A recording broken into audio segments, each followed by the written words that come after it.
let's run it. The Miami Marlins and Kim Ng have parted ways. Yes, the GM who takes the Marlins back to the playoffs besides the COVID year for the first time since 2003 parts ways. And Tyler Kepner covered the story. So he said he just spoke with her.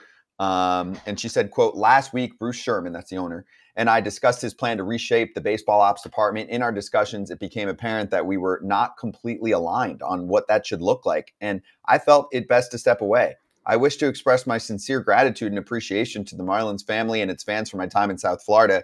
This year was a great step forward for the organization, and I will miss working with Skip and his coaches, as well as all of the dedicated staff in baseball ops and throughout the front office. They are a very talented group, and I wish them great success in the future. What the fuck? What happened? She just led them to a freaking playoff appearance. This is the first female general manager in baseball. What are the Marlins doing? I'm throwing her the bag and I'm figuring it out. Like, are they saying Wayne Huizinga it and fire sale the team apart after making the playoffs? Where's she going to go, though?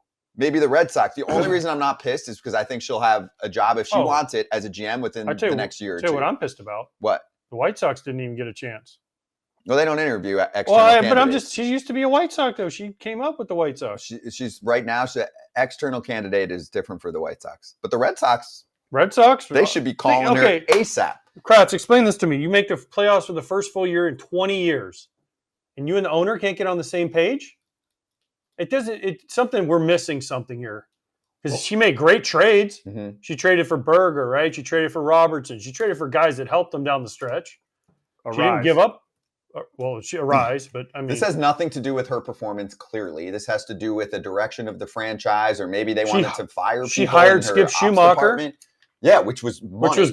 which was the best part of that story is she did what most teams are supposed to do, and she asked around like, "Hey, I know the standard candidates. Is there anybody out there that nobody's talking about?" And someone was, I forget who it was like, "Hey, you should look at this Skip Schumacher guy," and they hired him, and he was awesome. So everything she did seemed to be right. I don't know of anyone that's ever said a bad word about Kim. Can I venture a guess? After the season, you meet with your ownership group. You say, hey, what does the offseason look like? What's our budget? And if you're told not much, like Derek Jeter was told, then you're like, okay, this isn't that fun. I can probably get a job elsewhere. We're not on the same page. I want to build something special here. You're not allowing me to do so. We know that teams that don't spend it all generally are not going to fare as well. And it sucks to lose. Life is short. Do you think that could be the case in a situation like this? And also the difference with her, I mean, Jeter, obviously the team wasn't good yet. They were trying to build some things, but they didn't do a great job there. She did a fantastic job of putting a playoff team together. Ding, ding, ding, ding, ding, ding. Prize, Scotty Braun. I talked to some people this morning about this, and we'll get to it a little bit later, but look who's left. Jeter's left. He doesn't have to bend the knee to ownership. He wants to go in there and be who he is. Don Mattingly's left. He doesn't have to bend the knee. Kim Ng has done so well, she doesn't need to sit here and go through another offseason where they're told, oh, we have $4 million to spend on free agency when other people are spending $400 million in the same division. Boom. There it is.